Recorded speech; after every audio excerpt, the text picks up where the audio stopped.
你好，欢迎收看《新闻面对面》，我是谢仲。来一看为你介绍今天要请到的特别来宾，左边第一位，康寿社立法委员林俊宪，大家好；资深媒体人理工男黄创夏，大家好；资深媒体人陈东豪，大家好；右边为你邀请到的是已经挂了看板，唯一支持李彦秀的台北市议员李明贤，大家好；资深媒体人邵一夫，大家好；财经专家徐清煌，五个，大家好。明显看板已经挂出来了，早上上去了，早上上去了，对啊那为什么要挂这个看板？不然很多支持者跟我表达忧心嘛，就是最近民党推动的，包括很多推动罢免，我觉得不够理性了。特别我去年跟彦秀会刊了超过100多场，包括针对南港拉拉破要开幕周遭的交通，确实很多支持者表达忧心，所以叫我出来一定要表态了。所以不论是脸书表达支持之外，为什么要表态？是怕有什么误解吗？也没有误解啦，就说第一个就是说基层确实对彦秀支持很用心啦，然后包括等一下郡县一定小李飞刀一定会见缝插针嘛，说国民党的议员都不挺李彦秀之类的，所以我觉得说要破除这些谣言，然后表达说真的是港湖的基层还是有支持李彦秀的声音还是很强烈，所以要有动作面表达一个支持的立场。这个有没有听到？他是真的，他怕你直接就讲说万一李彦秀委员有什么样一些状况的话李明贤是不是就接下来可以替补往上？他就是防着你这一招了。没啦，明显辛苦了，此地无银。你不要偷我刚刚讲的话。身为一个壮世代的长者，不应该讲话这样污蔑。OK， 好，你可以知道这整个在罢免的风潮来讲的话，因为如果在2月20号以前看起来的话，应该还是适用旧法一个时段。那在这个时段到目前为止，然后民团已经送了大概到下个礼拜总计预估大概会超过30件蓝营或无党籍。那蓝营这个地方也已经送了好几件绿营相关的一些委员的一些案子。那这所有是罢免的风潮一路往下走。俊贤，我先请教一件事，你有没有听到黄国昌总召最近的一些指赖清德总统？当然他给时间要赖清德主席在你们这个礼拜中常会一定要限期，然后要讲出反对罢免，类似这些。但是你在媒体上讲说赖清德主席是从头到尾都没有提到黄国昌总召，然后接下来他在昨天就直接说，接下来他会从南到北一定会有实体的行动，包括点名所有的人，会不会怕？我是怕他不来说了到做不到，我是怕他说一套做一套。但是你看他表演的比朱立伦还要激烈因为罢免关你民众党什么事情？民众党他要正面迎战，民众党8席都不分区，对不对？那他现在的表演是为了什么？我是觉得他就是反绿的共主好像反绿第一品牌就是黄国昌要不然你看他激动成连被罢免的国民党立委反应都没有他激烈，他好像这个事情就是他的事情所以他就很激烈的要全国到处去助讲，我们是很期待因为罢免它其实是一个蛮长的一个阶段，对不对？就在你预计要到7、8月左右吧。对，其中最怕的就是冷却那如果有黄国昌这样添加柴火，那不是很好吗？这样更有可看性那这样让这个罢免的热度以及社会关注度就不会有空窗期嘛。那当然希望黄国昌去助讲而且罢免本来就是仇恨动员。跟我们一般选举不一样，一般选举是爱的动员，你爱他，所以你来投他嘛。你现在罢免就是恨他的人，出来投票的动力更强。所以这是完全不一样的选举方式所以黄国昌，你看他表演的，他又好像是他才是国民党党主席一样，好像现在罢免的人都是他的人。他建立的就是一家是反绿的一个老大。那同时相对的因为黄国昌的党主席选举，这个绝对有关系。2月15，他也必须要来号召这些小草你看，只有他在帮柯文哲对抗打民进党，这个都是他需要的。所以他第一个，他有这样搭这样的一个舞台，他把反罢免当成他的一个竞选党主席的舞台，这个绝对必然。OK，现在看起来的话，上下这一路上到8月都会烽火连天的嘛。而民众党在这里面，其实这个8席怎么样都，因为那个8席不分区嘛，大家都知道，那是不会被罢的。但当黄国昌直接点名说，因为赖清德主席、赖清德总统，因为你没有直接回应这些，他觉得忍无可忍了，所以他要正面迎战如果照刚刚俊宪委员讲的意思说，正面迎战啊，马博连也在一起，可是他某种程度来讲的话，他真的会把这把火一路烧到8月吗？这把火当然对黄国昌来讲烧下去是有好处的、啊，因为呢，基本上这个结局就是死道友不用死贫道嘛，所以他们八席不会受到影响，除非国民党受不了了，直接提倒阁啊，那干脆重变全选，不然他8席就是不受影响。那不受影响，但是为什么他会做这个？其实政治人物啊，有很多时候跟他讲道理什么的，他们有很多时候是又笨又傻，甚至坏，但是在算政治情势好处的时候。工具理性是非常清晰的，因为现在这个大罢免虽然还是用旧制，可是已经形成了一个跟过去罢免经验不一样的一个新局面。而这个新局面是什么呢？这个是全面开战。对，而在全面开战，我上礼拜三才讲啊，我们已经跟美国一样了，期中选举了，一半的国会议员，可能第一阶段都会被送出。对，然后你要从这个阶段里面，那现在很多人还用旧的经验想说2阶段好过吗？可是你会看到的是。现在，如果你去问那些罢团，他们所准备的照的册，尤其如果又是适用旧制2阶段，大概这37个里面半数有机会过关。有很多在第1阶段就已经准备了，已经快到2阶段，因为阶段1%嘛，2阶段10%，在第1阶段就已经准备的份数，大概已经快到10%左右。对，而且他们在收那些快到10%的时候，他们都已经告诉你2阶段的时候。同样的，他们那些人都取得同意，所以很容易会过2阶段。那过了2阶段之后，那接下来一个局面里面，绝对刚刚讲的过去罢免是在这个选区对某个人物，就算他是高雄市长，特别的某个仇恨值，但是如果你变成是全台湾遍地有烽火的时候，那个就会变成是一个政治板块的一个对撞，而在这个政治板块对撞的时候呢，那如果只有欧亚大陆和太平洋板块对撞，那菲律宾板块就没人管了嘛。那所以菲律宾板块一定要证明它的存在，所以就是黄国昌他们民众党如果在这2个对撞之下，那接下来民众党是不存在的，那不存在的他就一定要对撞，而且火烧越大的话，因为国民党有隐疾，因为他们也不知道怎么去看烧到什么程度，然后尤其是现在这个火是国民党自己烧起来的。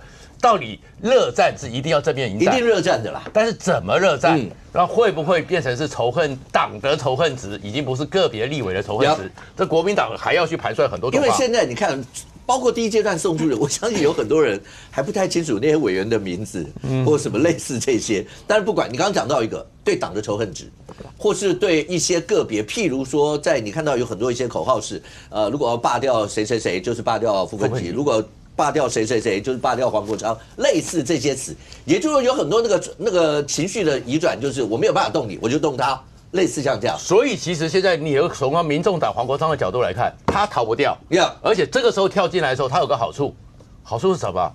改朝换代的一个标志旗帜的重新扬起，因为还有人上次讲的那个10乘16片的柯文哲的便条，大家有讨论吗？有讨论，收视率已经不太好了。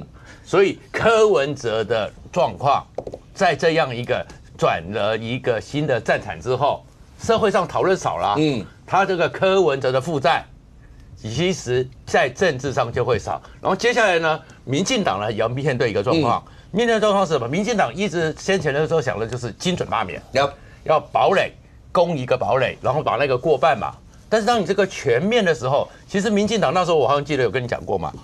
不领导就会被人领导，所以你讲说要有论述，可是这个论述权现在还是那些民团，他们在论述的，而这个论述这样杀下去之后，那民进党讲说2阶里面就是什么精准或什么的，不见得他们会买单哦，那不见得买单之后，这种全面的一个冲撞，那后面呢2种选票，一个就是黄国昌赚到的，369万投给柯文哲的，柯文哲的选票跟党票不一样，党员当然是一回事。可是那369万不喜欢国民党也不喜欢民进党，如果闹到大的时候，他们可能是不出来，但是也有可能出来，而且他们出来就是教训哦，他们会教训谁？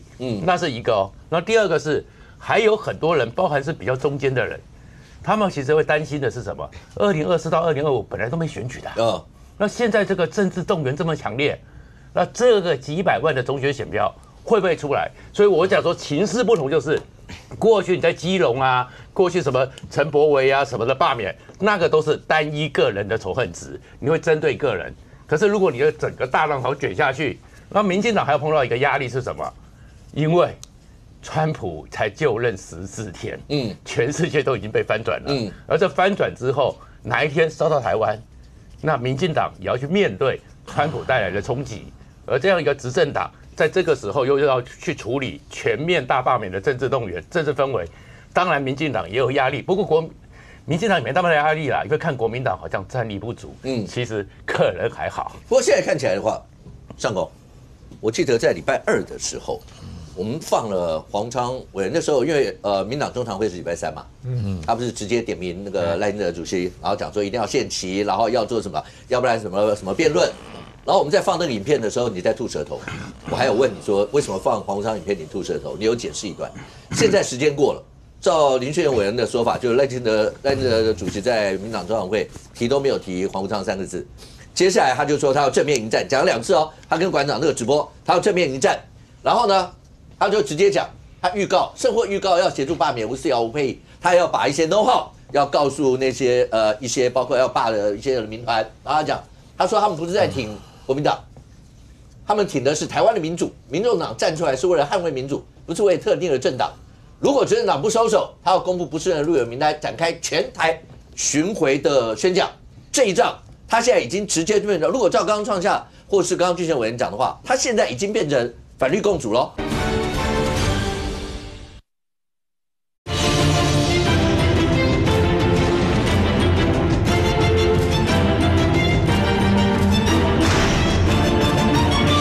这一仗，他现在已经直接变成，如果照刚刚创下或是刚刚俊贤委员讲的话，他现在已经变成反绿共主喽。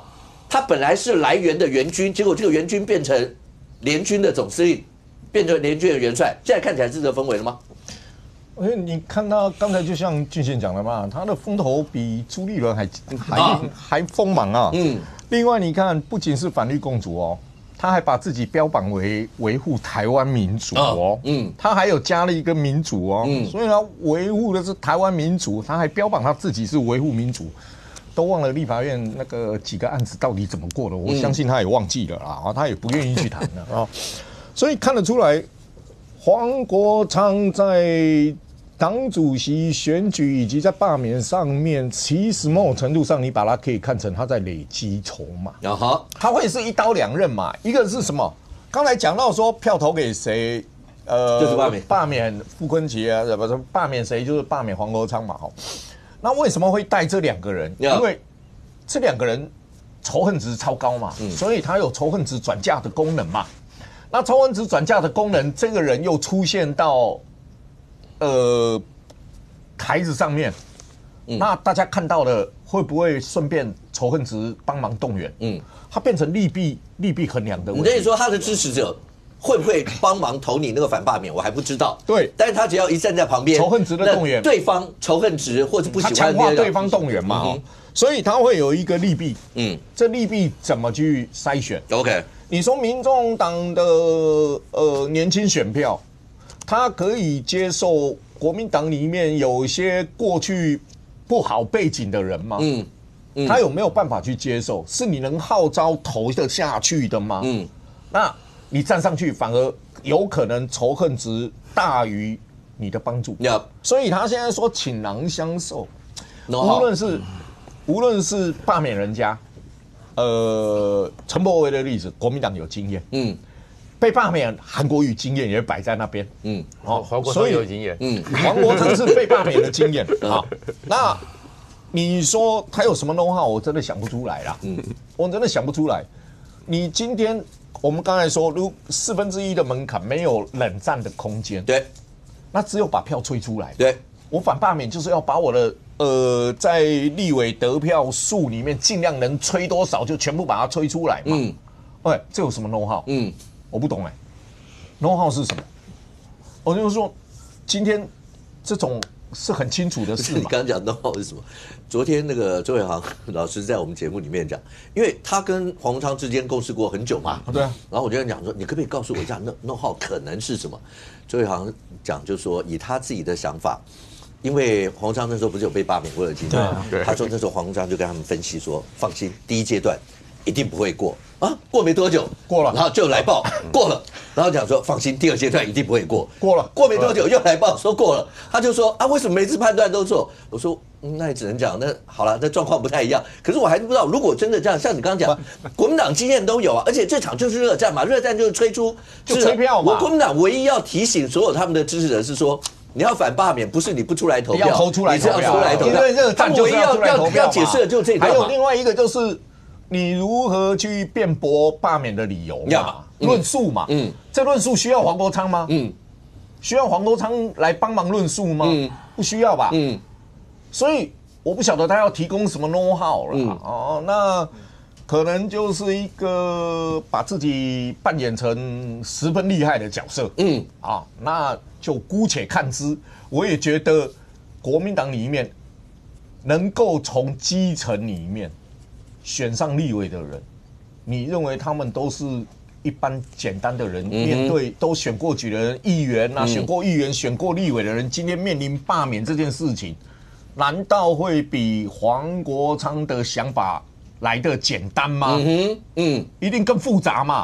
说我在哪边要动员，包含岳元之吗？我在哪边动员，我在哪边要怎么样，我在哪边要怎么样，我在基层上，我的人脉上，我的组织盘我如何扩张，然后同党的县长如何帮忙等等，那个思考度应该比黄国昌还细致吧？不会是这样吧？而且讲一句白一点的话，在深蓝阵营里面要有稳固深蓝阵营的票，有立法院院长韩国瑜，指标性人物，在象征性2028期待值里面有卢秀燕，还有14个县市首长，你说真的需要黄国昌吗？我真的很怀疑啊。好，如果照张公刚这样讲的话，明显对你们来说，如果大家都已经铺陈成是这样，因为这一次整个大罢免往下走，看起来所有的政治人物几乎很难置身事外。就像我们刚刚讲，本来议员在过程当中一定说会跟委员之间大家要帮忙要是，但是也没想到会帮忙到罢免都还没有正式到2阶3阶，然后就已经要挂看板，要所有东西，大概政治人物都有这样。可是如果照刚上公讲，你们的人应该更清楚所有该怎么打这些然后要帅有帅，要将有将。但是俨然目前听起来，黄国昌所有的锋芒盖过你们所有的人就算你看韩国瑜跟卢秀燕2个人在立法院合体，但那个合体感觉上还是黄国昌那个正面迎战，所有那些就把所有的那种声量全部都席卷过去我先解释一下，刚壮世代的代表创夏哥讲说，这把火是国民党烧起来，我认为不是这样子的。毕竟一直在讲说大罢免或这会期是罢免会期是绿营内，柯建铭讲的包括我对面不吭声的郡县委员，他也是支持号召要大罢免的。他说2阶段。对啊，他是1个打10个的所以虽然民进党有一些立委私底下不以为然，说在西德又不是西宾德，不能说在绿营优势选区说要喊大罢免。不管再怎么样啦，大罢免大概今年一定会启动啦。对，原本所以对我们来讲是这样。我是明年县长要选举，我是大概至少明年才要全正式选举嘛，就定位嘛，就今年要提前选举所以我这样讲啦。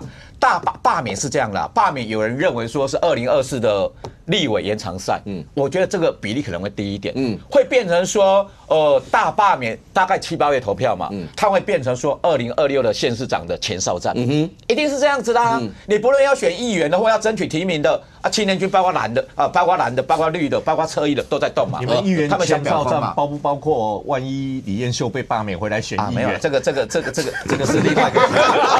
我先讲了，我回答我哥刚刚讲的啦。这次的被罢免上面叫候选人嘛，对，选票上一定有民进党的立委了，郡县有没有我不晓得啦，那国民党立委一定也会成案嘛，不管多少个上公，可能私底下预测至少10个、20个。我没有预测啊，一定有嘛，不可能完全没有。可是选票上只有国民党被罢免人，民进党立委被罢免人，那没有民众党是啊。可是当他喊得这么大声的时候，所有的仇恨值或所有这些相关的一些效果都在你们的人身上。我认为是这样。第一个说黄国昌主席他大概宣誓的做法是说要蓝白合了。可是我认为第一个主角包括选将就被罢免人是国民党。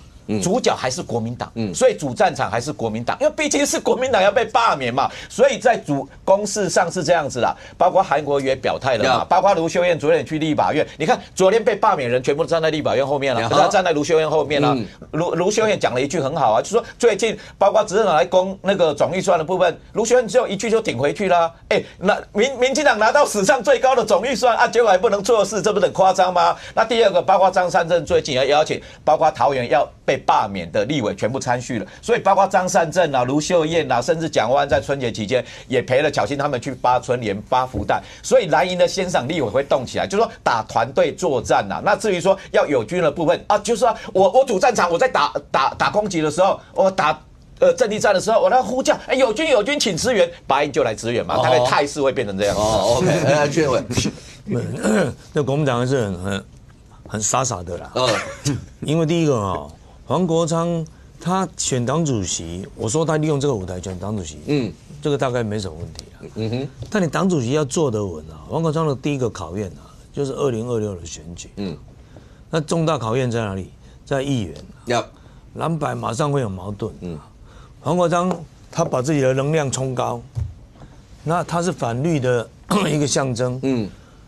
那么你讨厌民进党的黄国昌支持的议员，你要不要投一些票给他？那当然要啊。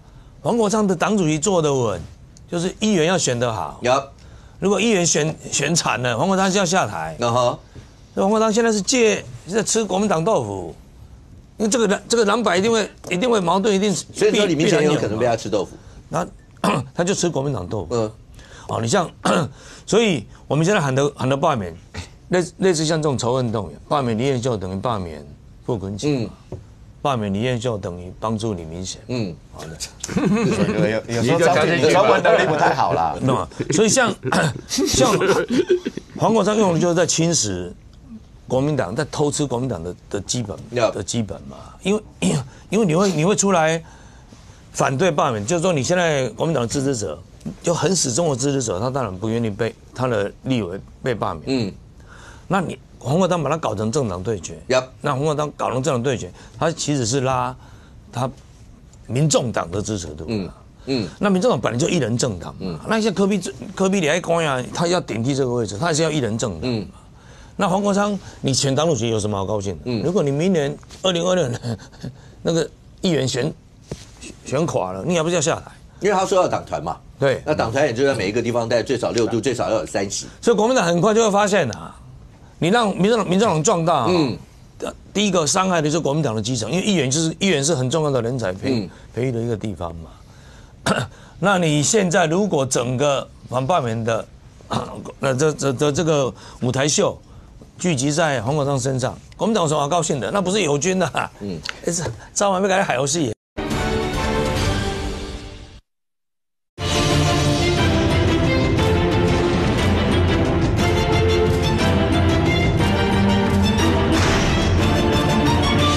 聚集在黄国昌身上，国民党有什么好高兴的？那不是友军的。早晚要改海游戏。俊伟，你现在看到黄国昌这样，有人形容说，是不是有点像当初柯文哲跟民进党在合作的那个过程的那个既视感？当他长大了以后，结果后来民进党现在提起柯文哲，就想到当初惨痛的那一段。国民党现在对待黄国昌之间，会不会未来也是这样？这是政治现实面。因为柯文哲没有民进党支持，他不会当选了。对嘛？那柯文哲当选又发现了，挡在他前面的就是民进党。所以他就打民进党。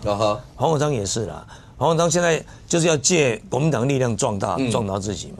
不要忘记了，柯文哲是专门研究共产党的，共产党以前就是窝在国民党嘛，寄生在国民党里面长大的嘛。那黄国昌现在也必须要寄生国民党嘛。当然，对黄国昌来讲，罢免如果成功，他政治版图上他也可能受到排挤。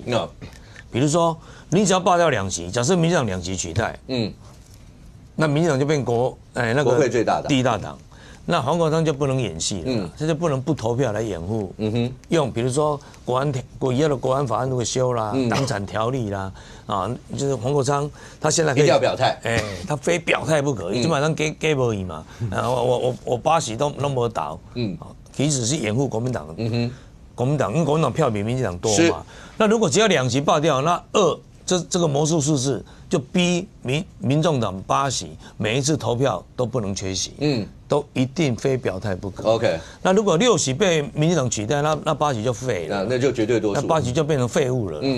所以对黄国昌来讲，他透过这样的反罢免，他也是当然他罢免如果太成功，黄国昌也会，民众党也会受伤，这个也是事实。但是借由罢免，好不容易有这样一个舞台，他当然第一个跳上去了。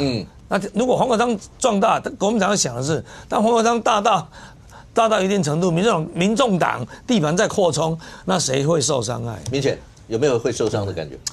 舞台的主角毕竟还是国民党的立委，这些会被列为选票上就是国民党的立委嘛。那第二个，我觉得就说反罢免好，你不管再怎么样，不管是仇恨动员，他也是用选举嘛，就是票票等值。对国民党来讲，还是要争取每一张反对民进党的选票嘛。所以现阶段你国民党就是在野党，你必须争取各种的选票。那民进党或绿营的选票会来支持你吗？当不支持你的时候，你要扩张选票的时候，你要选择可以跟你合作的选择嘛。所以不管说怎么样，这是现实的局势，逼着说，当民进党发动大罢免的时候，逼着蓝白在现阶段就是要合作。那至于说2026要怎么提名，那是2026的事情。至少在现阶段，蓝白是要整合在一起啊，是要合作的。很好，所以现在对国民党来讲的话，就是眼下或未来的伤害2个选择。如果这样的话，眼下如果不合作，少那些票，搞不好我真的有人就被罢掉。但是往下就好，你叫我饮鸩止渴，你说什么词我都认。但对民进的意思是说，摸着石子过河嘛。到那时候大家应对那些状况，但眼下这关都过不了，那就没有未来了。黄昌完全了解这些啊，不管俊秀员刚讲那2个魔术字，大家知道魔术数字一个2，一个6，不管魔术数字怎么样，但最起码现在对黄国昌对民众党，他就拿到所有魔术师要表演，让你看到了，你们就是会为我鼓掌，就是这样啦。对黄国昌或对台湾民众来讲，他非介入不可了，就不能缺席哈。对国民党来讲，没得选择，因为被罢免的是立委，不是市议员、县市议员。那立委这关不过，落选的就回去选议员。然后议员就紧张。李彦秀是议员落选回去选，立委落选回去选议员，然后再回来选立委嘛，这很现实的问题。国民党没得选择，那没得选择，虽然是2件事情没得选择，那在黄国昌也没得选择，因为台湾民众党过去2024年一直笼罩在这个柯文哲风暴里面，黄国昌必须透过这一次。要去证明一件事情，就是我还可以叫得动多少票了，就没有人知道。就当年1年前投给柯文哲的369万票，当然有一些会留下来，但是全部都留下来吗？没有人知道的。那些人是失望了，还是投完就结束了，还是怎么样？不知道，这个不知道。那这些票对于国民党区域立委有没有影响？至少台中有好几个应该蛮明显的。因为当时都有柯文哲拍影片。都好，你刚才讲说，第一个拿这一次让黄国昌可以验证，第一个他们还剩下多少人？第二个他还能叫得，因为剩下不代表他都能叫得动，所以他还能叫动多少人？对。但是对黄国昌个人来讲，不一定是反绿总司令，可是他绝对可以当那个旗手，或者是那个鼓号手，好不好？他可以吹喇叭，他可以拿着那个喇叭不断的吹冲锋的那个号角啊，他不能丢掉这个东西啊，丢掉这个东西，黄国昌什么都不是嘛，这是必然的结果，他的政治性格各方面讲，他一定往这个条路走。好，那因为黄国昌是自带仇恨值，所以他下去的结果会怎么样？要等到5月的时候，我们才能够比较清楚。所以现阶段，1、2阶大多数的罢免联署，我觉得问题都不大，大多数都不大。那但是真正能不能变成一个大的一个风潮？5月，要5月，因为这中间会有人会冷却，要看哈。那再过来就是看各自阵营的犯错率，犯错率。所以这个是一个动态变化的过程。那最难的还是柯文哲流出来的选票，他们对这件事情有没有感觉？那因为立法院现在总预算到目前还送不出去嘛，那它的杀伤力到底会不会影响到一般的人？我想一般的人，比如说在竹科上班的人会受影响吗？如果他没有受影响，就是民进党中央政府的事情，他会因为这样子有仇恨值吗？没有人知道。那一些助理研究员应该相对比较在40岁以下的嘛，大学以上的这批人，他有受到冲击吗？我不相信现在蓝绿有能力估算出来，应该算不出来。就是你不知道那个实质的冲击怎么样。然后比如像4月的时候，台电如果要涨价，国民党一定会讲说民进党，那民进党一定会讲，因为我的1000亿补助，被删掉嘛，这个议题的战场上又会影响到谁？后面是一连串的议题战场，但是下去的结果一定好看。因为你这次有很多区域哈，比如说像傅崐萁不会只是花莲的事情哦，傅崐萁是全国性的事情，他也是自带仇恨值。那他的仇恨值高到什么程度？也透过这一次你会获得检验。我举一个例子，像这次那个不是有被查水表嘛？有那个花莲的户政事务所嘛，就是第一阶段的查核，主要是在查核你是不是军职跟公务人员，因为这两个不能当联署发起。那户政事务所的人不是就去查访做实质拜访嘛？那这个会让人家觉得你在查水表。他是在花莲。然后花莲选委会后来也讲了啊，这个有瑕疵啊，要改正。为什么？第一天的反应不是这样子哦。第一天的反应说我是中选会的哦，没有这个问题哦。为什么要改？因为就怕累积仇恨值。可是这个事情不是影响花莲，因为这是主要的罢免的联署区域是国民党执政县市。他很容易不小心就衍生一个，是不是国民党执政县市长会不会比照办理？那你这时候你只要犯错累积都是能量哦，所以傅崐萁有时候自己会个人冲动 ，OK， 所以这个过程当中对于蓝绿来讲都要很小心。那比较好玩的，因为刚才讲到卢秀燕跟韩国瑜是国民党一定会打的牌，因为这两张牌可以制衡黄国昌。可是我早上找了一下，我没有看到罗廷伟。罗廷伟没？他说他服务处成立了，跟议员的服务处成立了，挑礼拜4成立。这个理由我觉得有点好笑。有点好笑。你对于说这两件事比起来，一个是在立法院能够在卢秀燕跟韩国瑜，然后整个大家在吹能量的时候站在旁边，跟地方当然服务处不是不重要，可是跟这两件事比起来，要选择应该是选那个可以礼拜6、礼拜天嘛，人也多一点。对啊。就表示你要闪这个场合。卢秀燕是绝对是大母鸡啊，你又是以前他都号称卢秀燕的干儿子，因为他个头够高嘛，只要站在卢秀燕的背后，你看到卢秀燕的同时，你就看到后面有一颗头，就是罗廷伟的。罗廷这个时候为什么要缺席？跟卢秀燕合照不是应该对他比较有利吗？就是每一个被联署罢免的立委，我当然现在因为举的是以国民党为主因为民进党现在还比较少，我们以后一定有机会谈到民进党的部分，所以你在看每一个人都是你自己会去算。OK， 不过现在看起来，这样，这次刚才其实明显讲的一个道理，跟韩国瑜当初讲过一句话完全一样，至理名言，选举嘛，票多的票少的输，对不对？是嘛？所以他的意思说，有人愿意支持，愿意来，当然好啊。然后不管黄国昌，你说他有没有仇恨值，他只要能够带到票来都好。黄昌这次讲的有很多，包括好，你帮我们大家评估一下。人家说蓝绿之间有5个人是比较危险，然后黄国昌这次讲说，他直接点名吴思瑶、吴沛忆，然后有人就讲说，那要不然就点一些那种蓝营还没送的嘛，这些蓝营这吴思瑶、吴沛忆不是蓝营已经要送吗？送。然后接下来，那你还点他们要干什么？但是他告诉你，一定有非常实体的活动。你觉得什么叫非常实体的活动？如果要这样的话，因为刚刚已经讲，国民党要帅有帅，要将有将。有韩国瑜，有卢秀燕，有地方14个县市首长，然后地方基层的那个议员的盘也大得多。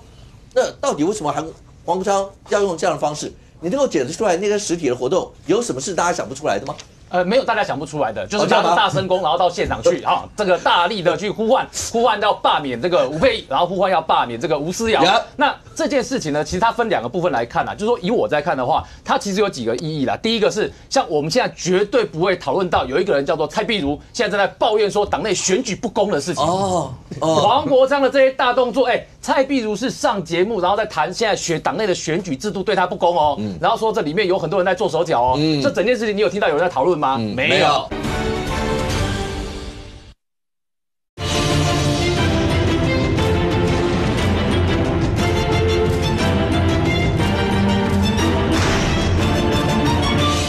蔡壁如是上节目，然后在谈现在党内的选举制度对他不公哦，然后说这里面有很多人在做手脚哦，这整件事情你有听到有人在讨论吗？没有。所以第一个效应，蔡壁如的事情完全被黄国昌盖过去，这是第一个。第二个，这个对黄国昌来讲，你知道有国民党议员在告诉我说，黄国昌现在在呛下的这些动作，他们党内就是会有支持者听了之后就会很激动，然后说，你看这个就是标准的有战力的反应，是不是？这个比朱立伦好很多，是不是？对啊，这是国民党的议员告诉我的话。我们曾经讲过哦，就是你还记得吗？在疫情那段期间，对所有的声量几乎被柯文哲攫取光了，因为他是直指骂蔡英文。骂高端，骂所有这些。对，那时候我们在节目里面也讨论过说，感觉上所有除了绿营以外的在野阵营，就只有柯文哲。所以现在黄国昌感觉上，就像你讲，蓝营的人一定会有很多人觉得 Kimoji 太好了，一定会这样嘛？他现在是不是？他现在扮演的就是拿着大声公版的柯文哲啦。好，因为柯文哲讲话声音没有黄国昌这么大声，好，没有他咆哮声音这么大声，所以他现在就是拿着大声公版的这个柯文哲。所以他其实就像刚刚俊宪在谈的，他就是会吸引到这个蓝营的支持者，而他现在也确实希望说增加民众党支持度，这是第二个效应。那第三个效应是对。这个国民党很多的人看到黄国昌要去帮忙，当然也希望有白营的人能够帮忙。可是大家更怕的是什么？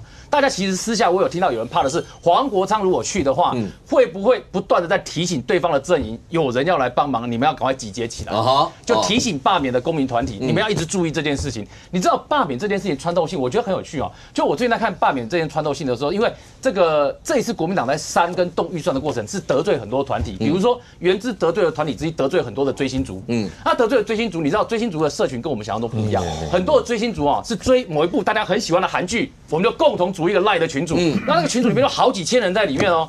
所以是不同的戏剧就有不同的群组，那里面当然有人是重叠的。可是你知道这些人认为说啊，原之你怎么删了这个文化部要打黄牛的办公室的预算，然后认为叶元之在妨碍打黄牛，光这件事情在他们群组里面就造成影响，而且那个穿透什么时候在传播的时候，国民党不知道嘛，民进党也不会知道嘛，因为那是他们有兴趣的群组成立的嘛。这些人追星非常的热情哦，就是我举一个简单的例子，你知道他们追星追到说，比如说可以跑到日本去，喜欢的这个戏剧的喜欢自己的这个偶像。然后呢，跑到片场去当临时工都可以。好，这些人追星热情到这种程度，所以当这些人看到说你做的事情呢，这个不是我要啊，你再去讲一件事哦，这些追星族平常对政治意愿是没那么高，兴趣都没有，是完全没有兴趣哦，他们只对看自己的这些戏剧有兴趣哦。结果啊，你现在刚好去删的东西是站在他们的对立面，所以这些人在私下在传播串联都很快。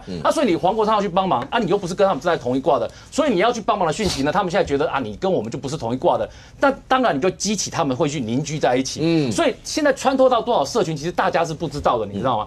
然后包括其中有一个，我举一个例子哦，像港湖这边罢免团体的其中一个这个参与人之一，志工，你知道她就是退休族，一个退休的这个女生，本来在上班，然后退休了，然后呢，她平常的生活呢就是追剧。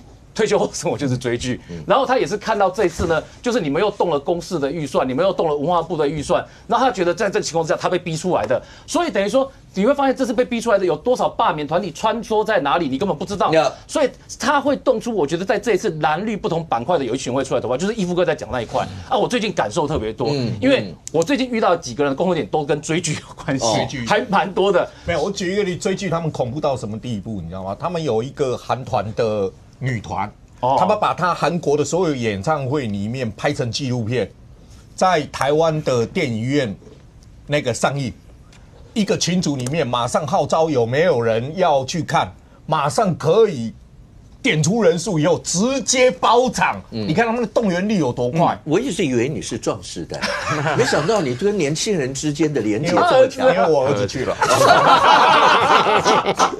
他为儿子追成这个样子，他为了他儿子可以去韩国，你要陪着去啊！我儿子去了。但义父这是好事啊，这表示你跟年轻人之间的连接。其实刚才金黄讲一个政治人物或是一般的这些人，好，或是壮世代这些族群之间，你不知道跟政治人物以外的这些所有的民众，或是说跟这个族群年龄以外的人。他们之间在串联的那些的时候，你完全不知道那个伤害性，或是对你的正面的影响力到底大到什么，你不知道，只有透过这样的方式才知道。对，所以你要知道追星族里面的那个那个群组什么，它是号召力很强的，而且我说的事情是上个过年的时候，年初一的事，就是才最近的事，还不是离很远的时代的事，你儿子年初一没有陪好，没关系的。所以你看哦，像这样的罢免在串联的时候，你有没有注意到一件事？就是罢免团体哦，你一直要把它标签化。其实刚刚明先在讲，你一直要把标签化成说是民进党，其实在我在看已经不一样。我觉得国民党这样会错估状况啊，就他真的有很多在散播的群组，真的跟大家想象的不一样啦。OK， 然后这些人就是，比如说他们在这个几年前有一部日剧啊，这个在台湾很红。那你知道台湾有很多这个姨母型的，就是在他们群组里面，那个男星应该说他们那时候男星还没有来哦，纯粹只是电影要播放而已，几乎都是就是群主一发文，然后马上包场，包一整年哦。那你要想说你去得罪这样的社群，这种社群又不是传统的政治的社群，它也不是传统的这种基层支持者，他被激出来投票这一点其实是变数，大家没有想象所以这就是为什么我说。黄国昌现在做的事情，我觉得他有他的动机，但是跟这个罢免现在状况其实不太一样。好，这是第一个要说的。那另外一个要讲什么？另外一个我要讲的是这一次的罢免，我注意到另外一个现象，就它会出现一个很特殊的外溢效应，而且会轮流。这个轮流的状况是什么？是等一下我们会谈李彦秀的例子哦。你知道李彦秀的例子，这已经整个礼拜都在讲他的事情哦。然后整个礼拜在讲李彦秀的事情，当李彦秀不把事情讲清楚的时候呢，对不起，这件事情呢，你以为只有在港湖发酵吗？不是，所有的罢免团体各区都在看李彦秀的事情，而且大家都在看着电视上在谈李彦秀的事情。然后李彦秀刚好又可以作为国民党这么多被提起罢免人的共同代表。那李彦秀的事情呢，我坦白说，如果烧了一段时间，好停了。那会不会有下一个李彦秀，下一个国民党议员，下一个国民党立委？会啊，所以他接下去会像这样子一波接一波。然后黄国昌在这时候呢，如果要很大声的这样这边炮一下，然后被大声公炮一下，他就在里面就是帮忙做添加柴火的动作，所以要冷却下来是很困难的。刚亲王讲这段，明显可不可以直接问一下？其实李彦秀委员在过程当中，从第一阶段送出来那个份数，我相信有很多人都吓一跳。对，因为第一个他的仇恨值感觉上过程当中没有这么高的感觉。可是当他那个份数送出来，好像是比所有的人的份数都高23000嘛，那个23000吓到很多人。那刚才一说你就继续帮他拿着那一块，我帮你，对对，我没有帮忙了，我帮你拿看板。然后刚才亲王讲，尤其这一整个礼拜整得像野火燎原一样，你觉得为什么彦秀委员的这个会烧成这样？彦秀从政那么多年包括担任过议员，好了啦，够了。担任过唯一支持啊，担任过议员跟立委那么多届，然后他的仇恨值不高了。是，他是过去是以传统服务地方型为主，不论是他是政治世家出身的，他是以服务地方为主出身的，所以过去他是比较被视为比较地方型的、服务型的，所以他服务案件那么多，所以他仇恨值理论上不高啦，照理上是不高啊。那为什么呢？我觉得我也讶异啊。我先讲啦，他会被罢免是被列为罢免，是因为他本身做得不好，还是一个政治的大氛围、大环境？我认为是后面政治大环境影响把他列入名单。那第二个，他接任党职，有时候必须要帮党捍卫，话讲得比较硬。就会变成说绿营的支持者对他来讲仇恨值就会拉高。他是文传会主委嘛，秘书长兼文传会主委 ，OK， 对，双重啊，我也干过这个位置，我知道了，我知道这个位置。然后第二个，因为就我知道了，罢免的系统，当然我认为有一些公民团体，也有一些自主的，也有，可是相较这次罢免李彦秀的，相当有组织。也有动员，包括过年期间还有人背人形立牌在我家前面出没。因为我家在湖光市场旁边，一个罢免的摊子就在我家前面而已所以我常常经过也有人跟我讲，哎呀，你去跟他们，真的有支持李彦秀很多，你不要认为港湖大家都反对李彦秀，支持李彦秀的也很多，好不好？很多人跟我讲说你赶紧供着的，一出力者，我说不行，尊重人家嘛，让他们去联署嘛。所以我说第一个就变路易斯啊，对啊，没有。他们是在一个面包店旁边联署了，就说很多，就说有组织有动员，那当然也有志工了。我认为也有自主都有。那当然，那包括他的过年期间也有小蜜蜂一早包括6、7点摆摊，我觉得很积极，包括联署方很积极，导致他的罢免份数冲高了。可是我不代表说联署第一阶段联署，因为毕竟1%嘛，就代表说他仇恨值很高。我觉得这2回事。那现在经过这一整个礼拜，你会觉得对彦秀委员来讲，甚或有人那时候大家不是一直都讲嘛？好了，义父他们都讲说那个叶元之是不是叫男一，然后吴佩益是不是叫女一？可是现在看起来有人说，经过这一整个礼拜这样烧，对于燕秀委员来讲的话，恐怕会比岳人志还要危险，你觉得会吗？我觉得不管是他说清楚了吗？你觉得选举跟罢免都是检验的过程啊，不管怎样就是正面应对嘛，这选民对你的检验嘛。虽然有人认为说啊，我选完1年，我要再重新面对检验，他心里面当然会不舒服。可是不管他怎样，燕秀过去有问政的成绩了，那对于说他的财产申报，我认为那个确实报错是不 OK 的。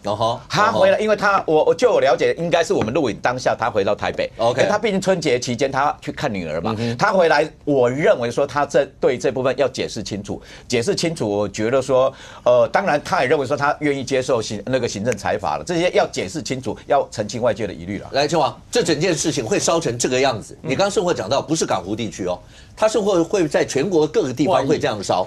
那到目前为止，包括李彦哲委员自己的说明，刚明贤所讲的这些，你觉得火已经熄了吗？当然没有啊！为什么这样讲？我慢慢说明了，就是说，第一个是你可以发现哦，就是说李彦秀涉及到关于这个财产说明的部分，因为它是美国的房地产，那这个中国三亚那一笔就不算。你让美国的房地产其实很公开，公开到什么程度？因为我看李彦秀发声明的时候，还是说这个是个人的隐私，他在批评高嘉瑜说这是揭露隐私的行为。但我要讲不是，美国有很多的房地产资讯基本上公开到你无法想象。然后我给大家看一下哦，这个都很多是网友自己去查的，可能很多人都还不知道。像这个是美国的一个专门查跟人有关的网站，叫 Spokeo 这个网站呢，而且它还是台湾人哦，在美国创立的网站哦。然后上面呢就连接了各个，包括法律的判决啦，包括房地产的资料啦，是里面有数十亿笔的资讯在里面去做串联，所以你很容易哦。你看这个资料，这个是网友，这其实我自己也进去调过了。然后，所以你可以看到这边，他会看到这个英文名字就是李彦秀的名字。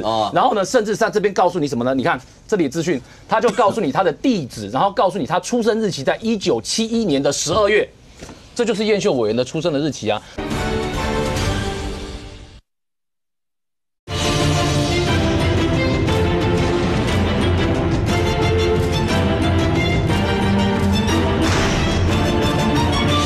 他就告诉你他的地址，然后告诉你他出生日期在1971年的12月，这就是彦秀委员的出生的日期啊。所以你会发现这个资料在美国来讲，它是公开的资讯，它不是个人的隐私的部分。也就是你在上面，你只要输入这个李彦秀的英文名字，它就会跑出这些资料。所以等于说，在这一波里面，很多网友自己跑下去起底。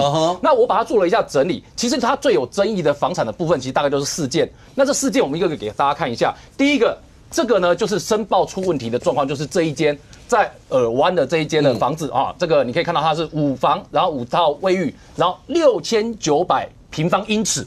那平方英尺为什么要特别用力的讲出来？是因为他在申报的时候把它申报成为6900平方公尺哦，所以下面的申报资讯你可以看到，这里面就是标准的这个报错的状况。对。那这一间呢，就是他们现在另外一个争议，就是他登记为他在美国的使用的自有住宅，对，所以他引起说，那你到底是有绿卡没绿卡？你的身份是什么？为什么你会去申请这个住宅？所以有美国会计师去讲说，申请这个住宅啊，等于是说你要告诉美国政府，你在这边住在这边的时间其实是主要时间比较长，可是你明明你的角色是台湾的立法委员，那为什么会有这样的申请？啊，在这边要补充一个资讯啊，这几天大家一直在谈的说，他申请为自用住宅、自用主要住宅，那个让他的税务减免7000块，这件事是错的啦。它不是减免掉7000块的税，$7000的税金啦，它是在房屋的评定价值的时候减少$7000啦，所以它实际省掉的税金大概就$70块左右啦，没有到7000块啦。对啦，没有到这么多啦。7000块也就算来这么少，70块，所以那$7000块是有落差的，跟大家想的是不一样了哈，这是一个。那所以这间房子呢，才会这几天大家都在看说，哦，这就是他现在在使用的房子。这也是为什么四叉猫去讲说，这个李彦秀出来在拍的影片是在这房子里面拍的，因为他侧面的窗户跟他很像啊，这个在这张图片里面看不出来。这是第一间是错报的部分。那第二间的状况呢，就是另外一个也是高嘉瑜谈到的富勒顿的这个房子。那富勒顿的房子，我给各位看一下啊，这间大家当然就更讶异了嘛，因为这间就是这个等于是10房跟8套卫浴嘛。那然后呢，它的使用的面积大概是4182平方英尺。那4182平方英尺呢，你知道这间在财产申报里面错报成多少？错报成100平方公尺。那这差别在哪里？4182平方英尺换算成平方公尺的话是388平方公尺，所以等于说这个388平方公尺，你把它报成只有100平方公尺，这个也是很严重的错报。所以呢，这个也是为什么会被挑出来讲的原因。那这一间它是在2021年的时候买，而且各位可以很明显的看到，这也是高嘉瑜在讲的，就是说他上面申报的时候写说这个李彦秀跟这个侯 and Lee Family Trust 的就家族信托啦。那李彦秀说这是生前信托啊，但不管是哪一种，就是你可以确定这是李彦秀的房子无误，这是第2间错报的部分。所以这边错报的部分你已经可以看到2间了，然后这个是给各位看的，就是刚刚那间富勒顿的外观长这样，所以它基本上都是在美国很好的区域哦。好，然后在尔湾，然后呢，好，那开始进入这个刚刚都是错报的部分哦，现在要进入所谓到底有没有申报的部分，漏报的部分。有没有申报漏报的部分呢？这个，因为我看5哥昨天节目在讲的时候，其实有提到说那个有一间啊，这个也在尔湾的房子，名字是不对的。那我们给大家看这一间其实是网友爆料跟起底出来的，是这一间也是在尔湾。然后呢，这一间呢，它的面积是4887平方英尺，4房4套卫浴。然后呢，你可以看到这个名字的部分呢，其实网友在查的时候还是看到说这名字怎么看？写的还是李彦秀的名字，所以这一间就是网友起底出来，然后一直在讨论说这间到底是有报，到底是不是他的，然后到底是有报还是没报。那因为如果是这一间的话，确实在台湾日报是没有看到的，但李彦秀本人说这间不是他的，所以呢，你有没有注意到一件事情？像这个是你的跟不是你的，其实李彦秀第1天、第2天就可以把它讲清楚了。可是今天是礼拜5哦，等于说网友丢出来这个资料的时候，在礼拜2、礼拜3的时候呢，因为李彦秀没有直接去讲这件事情，所以整件事一直烧到今天礼拜5，大家都不能确定说这到底是真的还是假的。因为你去注意它上面写的英文名字哦，上面的英文名字各位可以注意看哦，里面还是写的是燕修丽哦，还是写的是燕修丽哦，它其实名字还是一样的哦。只是这个李彦秀是不是那个李彦秀，可能是不见得是同一个人，但是这个就是他自己可以讲清楚。可是因为他没有讲，所以让火延烧了好几天啊。这是一个，这是第3个。那第4个就是李彦秀自己承认的。李彦秀自己承认的其实就是这一间呢，就是我把这2个同时列出来哦。这个是李彦秀当年在选议员的时候，第1次选的时候，他的财产申报的状况。他财产申报的时候，你可以看到他报的土地的部分，只有报在台北南港的土地跟建物。它里面没有报美国的建物，但是呢，红色这一块就是告诉你，这是1994年他就取得的房子，登记在他名下，一直到2002年的时候才卖掉，所以这一间确实他没有申报，他当年财产申报是没有的，所以这个也是为什么李彦秀道歉的原因。所以最主要是这4间，然后那一间房子呢，你看哦，也是一样是豪宅哦。就你要说好了，不要叫豪宅，比较大的、比较好的区段的房子啊，这样解释可不可以？就这一间的外观是长这样，然后呢，它旁边看起来都是名人的区域，所以你可以看到他买的房子的居域地点都非常的好，所以这个也是为什么你看我刚刚讲这4间的部分，2间错报，然后1间疑似漏报，跟1间确定漏报。这4间，李彦秀其实如果真的要面对的话，第一时间把这4间讲清楚，是不是很快？可是因为他没有这样做，没有这样做的结果是什么呢？各位你看啊，这个高嘉瑜讲的那个所谓的10个住过10个住址这件事情，他也是用 Spokeo 这个网站去查出来的。因为这个网站呢，会把你待过跟你名字有关的、跟你这个人有关的住址把它列出来。那 Spokeo 在列出来的时候，确实是列了10个出来哦，列了10个住址。但是要讲的是，10个不见得都是你买过的，不见得是你的产权。那然后 Spokeo 列的更细的是，有些他跟哪些亲属同住。这件事情也有出来，所以这也是为什么他的争议，他第一时间不讲的话啊，或是没有说清楚，后面火就会越烧越大。然后这边呢，我们给大家看一个资料啊，这个资料是什么呢？这个资料就是过去啊，这第2个李彦秀引起来大家的讨论，会跟国民党的这么多的立委绑在一起的一个原因。什么原因呢？就是大家开玩笑在讲一句话，这个讲到中国的这些官场的时候呢，有一个词叫裸官。那裸官这2个字指的是什么呢？就是他在中国当官。但家人、老婆、配偶、小孩可能都送到美国去，然后自己在中国当官，哈。那结果呢？这大家用一句话形容叫做什么呢？叫做这个骂美国是生活啊，骂美国是工作，但是呢，这个到美国是生活。那类似的话呢，你看啊，就等于说李彦秀之前提到跟美国有关的啊，比如说这个美国这个对台湾的支持说得多，但是做得少。然后过度的倾斜不是维持美中台最好的办法。蔡英文总统跟美方谈判是让美方予取予求，这些言论呢，在网络上就会被大家挑出来在言上了嘛。大家拿出来做对照的时候，会认为说，那你是不是就是让人家讲的以美是工作，然后呢以美这个移居的移民的以美是生活嘛？他就被再让大家拿出来讨论。所以呢，你再看啊，这里面让大家觉得说，为什么会有这个状况？是因为你看，这个是他的先生自己发在微博上面的。这个是在2020年疫情期间，当时中国不是很多地方封城嘛？然后侯冠群要跟大家强调说，加州没有索州封城，所以他抛出来说，他家附近啊有各式各样的游艇，有许多游人小码头，有很多人还自己搬到游艇上面去住，环境非常非常的优美啊！你看碧海蓝天的感觉，对不对？然后呢，这边一样是 Spokeo 查出来的资料，他们家族的成员在这边有21个人，所以等于说他们在这边的亲族的人其实很多，所以这就更加重说为什么网友会去质疑说，那你是不是就真的是以美式工作，但是以美式生活嘛 ？OK， 所以等于说这个火一烧起来之后，你有没有注意到一件事？它刚好跟国民党过去这段时间在推的一些法案，人家认为你会不会往中国倾斜是连在一起的，所以这也是为什么它会让李彦秀的外溢效应会变得特别明显的原因。但是李彦秀这件事情，纵然他如果就是今天他如果能够回来说明清楚，让他画下句号，让他冷却下来，但是你难保会不会有下一个国民党立法委员又有其他的问题被他挑出来之后呢，又形成另外一个外溢效应。我表圈友，这件事情会变成整个全国大罢免的一个人家说破窗效应之下，它会变成是一个很重要的一个破窗吗？你觉得会吗？那当然会啊！你看他现在李彦秀为什么会烧起来？他讲的内容跟这次原本要罢免的根本其实是2件事。对啊，对啊，而且大家看。手板这么厚一叠，我会插一句话，很像我们那时候在讲严宽恒的时候的房子哦，一栋一栋的房子生出来，你知道吗？好好玩哦。对，那如果这个人李彦秀可以检验，那其他国民党立委很快的也会受到检验。那这样子当然不只是外溢效应，我觉得这次罢免哦，我认为会是一个转折点。原本李彦秀很意外的，他的罢免联署份数对。在第一阶段就弄了2万3，对，大家都觉得很奇怪。对啊，所以明显就赶快就挂个布条嘛。凶手不是我。那第二个，后面那句就不要讲话，讲话好好讲。其实国共两党有一点特色了，每天在骂美国。然后呢，老婆小孩、金银珠宝都藏在美国。那这个事情现在反而非常有故事性。大家现在每天都在关注到这一点。那跟原本由国会的乱象所引起的罢免，这个是完全不同。那李彦秀会不会被罢免？会不会真的就被罢免掉？第一个来揭穿到这个事情的是高嘉瑜。那高嘉瑜本来就是一个声量很高的人嘛，所以高嘉瑜踢爆这个事情，很快在网络上就烧起来。然后高嘉瑜很快就说了。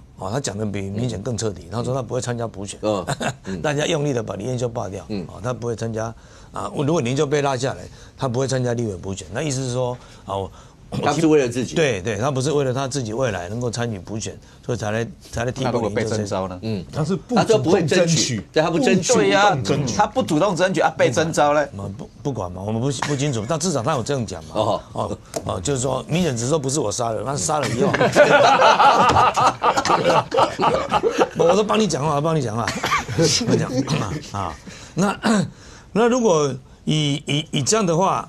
我们可以预测到了，那这个整个到罢免的最后投票，你说8、9月嘛？要差不多。那是要通过2阶段。其实2阶段是一个很不容易的事情。我当时为什么主张说2阶段以后民进党有权利投入？第一个，如果你党就介入，那不会成功了。那如果2阶段都可以自己通过，那真的是公民力量的投入。这其实也是一个观察的重要指标。如果民进党都没有介入，那么在这个选区竟然可以顺利的完成2阶段联署，进入到罢免的投票，那民进党当然投入了。因为这个真的就是公民自己发起的一个运动。OK， 这样才有成功的可能性所以刚明显有提到确实也有很多支持李彦秀的，那也有反对他嘛，因为现在因为罢免，所以两边都会浮上来。那重点是通过2阶段以后的投票日那一天，谁会去投？就谁会去投？OK， 不过这整件事情创下，你会告诉我，当然现在看起来民团采取的是大规模的，就是大概预计大概要送到2月20，大概要送30份左右，搞不好还更多。但是莱茵这个地方传出来，一直是所谓的精准打击，大概锁定，不敢讲说吴佩益吴思瑶，今天媒体上面讲像张宏陆啦或什么这些，那可是就算讲李彦秀说的这些，你有没有觉得那整体的氛围，感觉上？就是要罢蓝营这边的，不管是声势上面、动作上面，实际上在讨论的东西各方面，都会比蓝营想要去罢绿营的这些委员的内容要来得多得多。为什么？蓝营是战斗力不够吗？还是怎么样？为什么会是这种现象？蓝营的战斗力不够，这不需要讨论嘛，对不对？包含是他们要去做一个样子。要联署吴佩益都被人家拍出来那种画面嘛，对不对？但是反正蓝营一定交得出名单嘛，国民党一定有能力交出名单的，对不对？只是说到时候查核一下是否还健在，对不对？但是国民党就查，但是其实刚刚讲李彦秀，其实那里面，我因为跟民团他们那个扩散效应是什么？那效应为什么他们会变成国民党的威胁特别大？因为这2024就是整个立法院很多的状况嘛，而且很多状况里面被定调是瘫痪政府嘛，唱和中国嘛。然后这唱和中国，然后李彦秀为什么会成为一个让他们觉得扩散的原因？他跟我们不一样，他不是我们同一类人。其实李彦秀那个破窗是破在这里，你看去善心就买一栋，他们最喜欢讲的是三亚，他们你说三亚不要谈，对不对？那其实没有任何的问题，可是去善心就买一栋，所以那个我是听到他们非常有娱乐效果，对啊，就是让那些人就觉得他跟我们不一样。他跟我们不一样，那房子地点蛮好的，金鸡岭面海。对，可是不，他们也不在乎那房子，他们在乎的是那句话，在乎那个在乎那句话，就是我买房子可能要花我不知道工作一辈子，或者我要多久我才那个什么？你为什么会是散个心？然后对，所以他们其实那个前提就是他跟我们不一样，然后接下来就是那为什么要罢免他？瘫痪国家嘛，因为他们跟我们不一样，所以他们是恶意的瘫痪国家，反正到时候拍个屁股就走了。所以你会看到那种破窗理论，其实是我们在旁边用各种的逻辑啊、市政啊什么时候讨论，他们是感觉上就连接起来了，连接起来就是他跟我们不一样。所以其实现在整个大罢免氛围在这边，可是这里面的状况里面，你说真的蓝的没有动吗？蓝的是现在讲不出理由动嘛？但是如果后面你拉到真的是全面对决的时候，那就是不一样喽。还是全面对决不需要理由。对，当全面对决的时候，大家反正就是对着对方开干就对了。对，那就不一样喽。如果你真的拉成全面对决，那个是不需要理由。你看台湾这个选举到最后就是这样子，就不需要理由喽。那不需要理由的时候，所以那个时候就是蓝的就会动了。那当蓝的为什么要动呢？因为牵扯到刚刚明显讲的也对，2026，如果罢免以后，现在哪些人要补上去？会不会有说你不走，叫我怎么怀念你的背后扯后腿的状况？这是第一个。蓝营本身的这种矛盾，就很多。OK。然后第二个状况是，动了以后，如果要补选，会不会把明年因为明年国民党的县市长任满的很多，准备递补的人也很多，也不，那现在这个战场全乱了，布局和操船全乱。万一有人被罢掉，有人被什么，本来应该是补选的，立委要上去选那个县市长，所以国民党很乱。那很乱。另外一个状况是什么？朱立伦在这个局面里面，他的主席补选会不会因此产生变数？连任产生变数，因为大敌当前，7月先不投票，好理由，好理由。所以其实国民党内部不是大敌当前，一定要巩固领导中心。对，延后补选，延后选举。然后国民党内部其实是情况很多，可是你要回到社会上来讲，因为认识很多人嘛，你有很多时候这个有很多时候都是那个有作用力反作用力。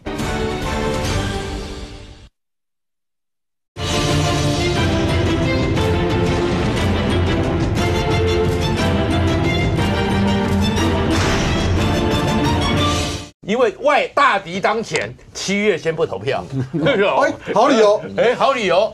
所以其实国民党内部不是大敌当前，一定要巩固领导中心。对，延后补选，延后选举。然后国民党内部其实是情况很多，可是你要回到社会上来讲，因为认识很多人嘛，你有很多时候有很多时候都是那个有作用力反作用力。比如说现在呢，当然因为现在总预算没出来，到底受什么影响，其实大家讲不清楚嘛。但讲不清楚之后，昨天我是听到几个理工小男生的对话，说：“哎呦，不是讲说今天很冷吗？今天回温吗？昨天下午很冷吗？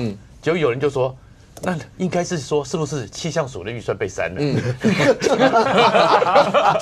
这个也直接这样。我就说这叫两面刃。那我不知道那些小理工男们，他们是在消遣，还是他们真的相信气象署的预算被删了？”可是我说，其实我在讲这个时候，你后面走下去，社会氛围，最后当你变成是真的全面战争的时候，个人因素最后都会变政党因素全部压下去。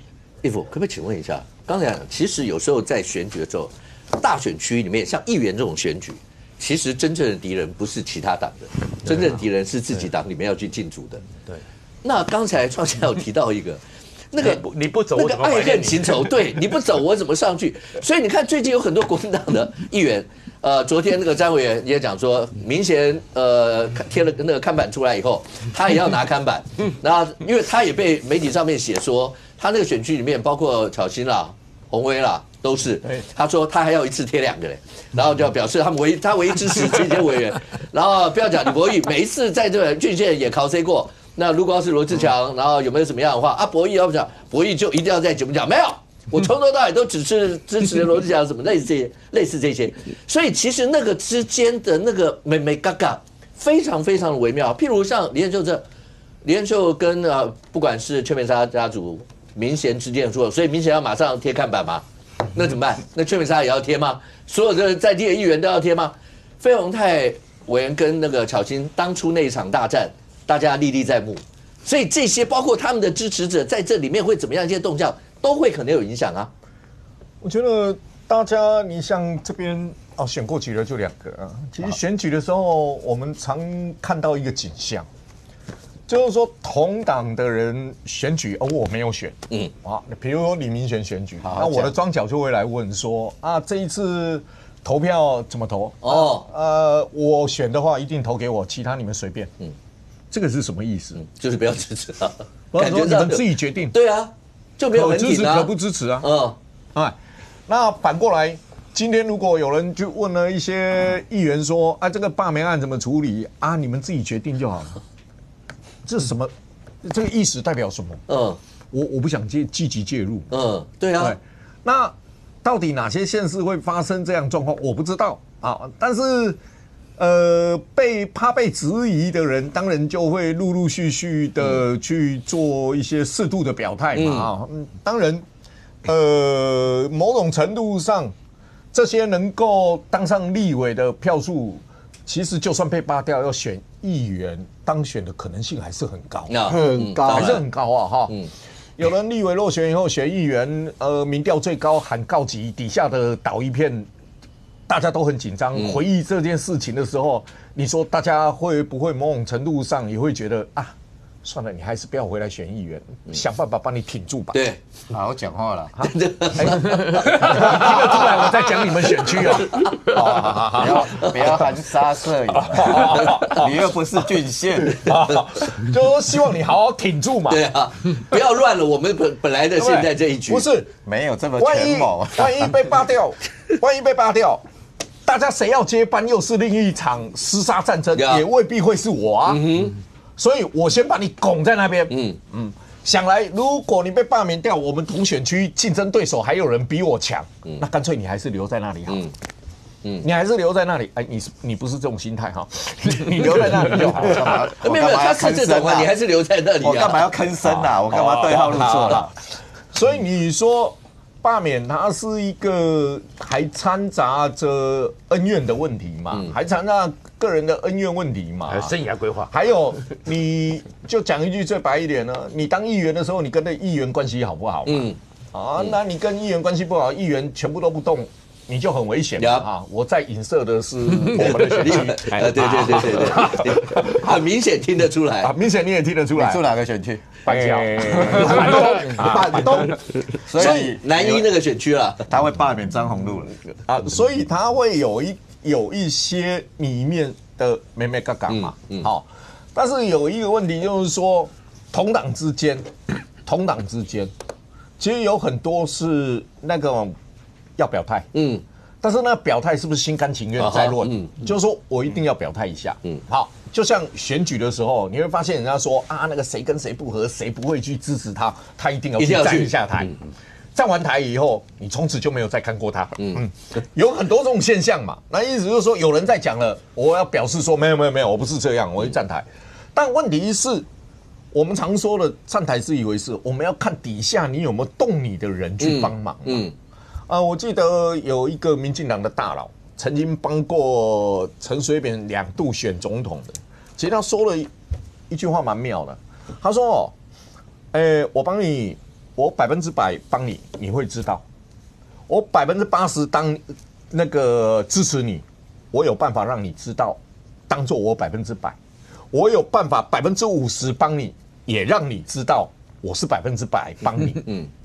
就是说，你看。”一个有辅选经验这么充足的人，他可以讲出这句话。我至少，我即使是出30%的力，我也有办法让你感受到我是100%。那如果照这个理论下去的话，那辅选过陈水扁2度总统，那么辅选过太多人的人，你说这一套理论讲出来，真的有时候我们在听这些老的这种操盘的人讲出来以后，你会发现，其实政治上面其实是蛮恐怖的，真的。就我只出30%的力，我如何表现到让你可以觉得我是100%支持你？我还有70%摆在哪里，你都不知道。那现阶段这个罢免潮风潮上去，大家都在想一件事，就像很奇怪，你看那个钟小平讲，蓝白合的有一个区域是士林北投嘛，他不是讲了黄敬云，林信儿，他讲了侯汉廷3个人，那张思刚怎么不见了？张思刚没有讲到张思刚，那天有在旁边，没有讲到张思刚为什么不见？讲漏了而已。讲漏了吗？像小平现在把它所以没有特别的用意。铁三角要改成铁四角，不要漏掉思刚。我跟你讲，我刚讲，各位可能没有听清楚嘛。其实罢免除了仇恨动员以外，还有其他嘛。你罢免李彦秀等于罢免傅昆萁，罢免李彦秀等于帮忙李明哲。所以有这句吗？有这一句有啦，这个有他刚才有讲这句。委员为什么在5个节目上表态？因为前几天等于是说中信的罢团要罢徐巧芯的罢团，在节目上他们讲了一句话，就说我们这一区张委员也很好啊，我们也可以罢免徐巧芯，支持张委员啊。我跟你说所以黄国昌只会吹牛啦。罢免的 know how 要问我了。OK， 不过刚才你听到义父讲的，对，政治真的这么恐怖吗？到底谁是敌人，谁是朋友之间这么难拿捏吗？我想到各位知道明末有一个一般叫奸相严嵩，钦此宰相严嵩。那严嵩因为他是首辅，明朝从胡惟庸以后，然后就没有宰相了，他是首辅，然后首辅非常多年，后来总是有下台的那个时候，他下来以后。接他的是他的一个弟子学生，叫徐世阶。后来他的儿子犯案，他的儿子犯案是死罪。那严嵩怎么办？就去找徐世阶，一样，大把的金银全部都送去拜托。然后徐阶讲说：“当然，宋公怎么可能不帮？你是我的老师，他等于是我自己的什么，我一定帮。”然后等到他走了以后，回去就说：“明天处死。”然后人家就说：“你太过分了吧？人家这样子叫你帮。”然后你在他面前钱也收了什么？然后你为什么？他讲说我不收钱，他怎么会相信我帮忙？我收了你的钱，我一定杀你的人。这样子你就会相信我尽力，但是你知道不是我能决定的，是经上就是要他死，这样子我也能够安得其乐，好不好？最后就这样。所以你真的不知道这个过程当中，真的这么恐怖的一些吗？好，可是如果你讲罢免一路往下都好。刚讲到有单独一个人的破窗会不会影响到全国？有单独一些什么？还有一段最近不断被提了很多的地方，有没有行政中不中立的一些的问题？这些问题好，不管是从你说台北那 Chris 那件事情到现在都是蛮好笑的一件事，没错。然后跟着那个你刚刚提到花莲的事情，花莲这个，然后对，然后有人提到说，包括像桃园有没有可能会有行政资源要下去，很多这一类被提了很多的事。这些某种程度一定是要塑造全国的形象印象，说国民党执政的县市会这样吗？那国民党对于这，你有没有听到国民党人会直接出来跟你讲说，我们从来不干这样一些事，从来不干这样的事，谁相信？可是不要以为只有国民党会犯错，民进党也会犯错。你像埔里酒厂，那个路易莎嘛，对，就路易莎这个是一个加盟主嘛，好，那如果他被这个加盟主被围剿，那个社会会怎么想？对，我们不要以为，就是说做生意的人，你不要去为难他任何东西。好，那当然，埔里酒厂谁去跟路易莎讲，然后搞得有点像罗生门。他如果是因为他是发生在埔里，如果他发生在台北的话，那个扩散效益会更大。我是每个礼拜要喝好几次路易莎的哈。那这都会影响。但是这个影响呢，都是一点一点累积的。有时候加分，有时候扣分，它在拔河的过程。但是有行政权的。如果你犯错，扣分会比较多。那像你像第一阶段就搞到登门拜访，因为是没有的，这是首例第一个例子。那第一个例子就很容易被拿出来放大检视。那我刚才讲过，它不是花莲，因为叫傅昆萁，因为他是花莲王，你知道吗？傅昆萁不是花莲的特产，他是全台湾万众瞩目的政治巨星。讲到傅昆萁，每一个人都会有精神，不管你喜欢他或不喜欢他。就好像你讲到黄国昌，每个人都会带劲，不跟你喜不喜欢他无所谓。这个就是全国性的话题啊。谢国良干这种事情影响不大，因为他不是全国性的。那时候在罢免谢国良的时候，那些罢免团体借得到场地吗？没有。他最罢免前最后一个晚上，我有去他们的那个他们那个最后的那个晚会，你知道那个晚会那罢免谢国良那群人都可怜，你知道吗？我从进基隆不是隧道吗？对，隧道之后就是桥嘛，高架桥嘛，他们是在高架桥的下面哦，高架桥的下面，然后谢国良也有造势晚会，在另外一边那个大操场、大马路旁边，这就是小动作，好，可是这个小动作会不会让那个该选区的人都有感觉？有的时候有，有的时候没有。像谢国良那时候就一场，就是在基隆那时候比较小，因为他是罢免没过嘛，联署一定过，二阶段一定过。好，那你在这个因为未来是一个漫长的过程哦，会走大半年，这种事情如果不断的累积，会怎么样？然后再过来就是罢免的动能的核心到底在哪里，一定要搞清楚，是因为财划法吗？还是因为总预算？还是因为什么？就这里面的笑话到底有多少？像李彦秀为什么这次会拔得头头？因为你忽然间发现太好玩了。有些人是觉得，李彦秀对他当那个，因为他是党部干部有意见，可是更多的人是发现，李彦秀的买房子怎么是这个样子？大家有些人是不 care 他家有没有钱，其实他家是做建设的，很多人不 care 这个啊，就是对40岁以下这批人更是如此啊。那个形成小圈圈的小话题，但李彦秀你怎么办？你会来不及解释。好，你有一个李彦秀，那当然，如果因为国民党也会拿出民进党要被罢免的嘛，他也会被拿来放大解释。我刚刚就很奇怪，国民党到现在针对民进党的攻击面，就是那些要被罢的委员那些，那攻击面感觉上那个力道跟拿出来那些东西，就是不如大家看到就是民进党针对就没有嘛。对啊，就是几个要选好了，我还没只是讲，因为今天要罢免的联署的这一批，全部是要选台北市市议员的，都是要选市议员的嘛。就是他出来联署的，就是要选市议员的嘛。那个动能是不一样的。你一定要罢免，你一定要师出有名。好，那民进党干了什么事情 ？OK， 你一定要讲说一些民进党干了什么事情，这个不适合、不适任，或者民进党到底干了什么坏事嘛？那这个就是这个是舆论哦。可是这个还不是绝对的。OK， 所有的东西，这是一个它从小河流从山上开始往下汇集，汇集到最后是大河。那个能量够不够？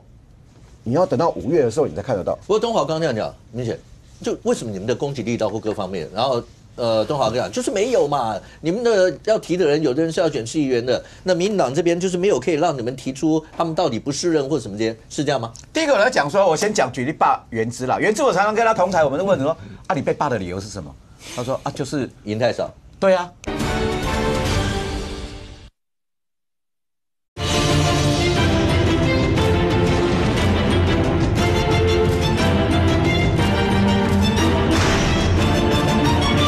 就为什么你们的攻击力道或各方面，然后东华哥讲就是没有嘛，你们的要提的人，有的人是要选市议员的，那民进党这边就是没有可以让你们提出他们到底不适任或什么这些，是这样吗？第一个我来讲说，我先举例罢原之啦，原之我常常跟他同台，我们都问说你被罢的理由是什么？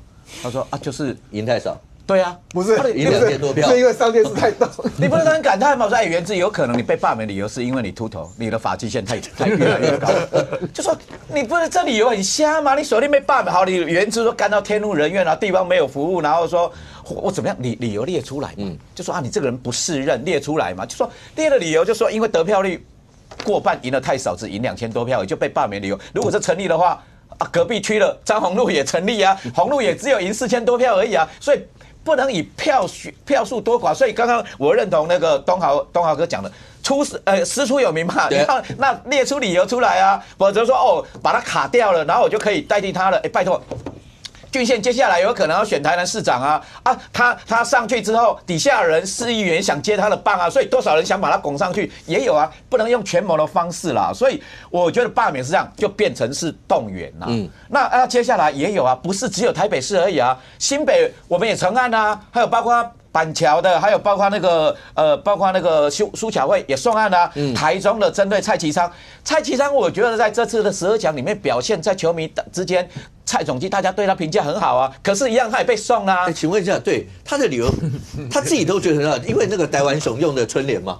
真的是这样吗？因为我没仔细看理由啦。可不可以插一句话？我觉得这时候去动蔡其昌有点昏呢。